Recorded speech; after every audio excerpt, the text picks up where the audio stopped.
בימים קשים אלו יש לנו רק מילה אחת להגיד לכם. עובדי ועובדות קבוצת שפיר, ננצח. ננצח. ננצח. ננצח. ננצח. אנחנו ננצח. אנחנו לא מפחדים ועומדים איתן במשימתנו הלאומית.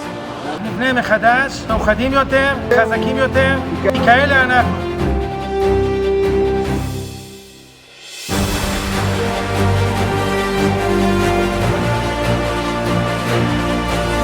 אנחנו לא מפחדים ונהיה כאן גם ביום שאחרי להניח תשתית יציבה לנו ולדורות הבאים.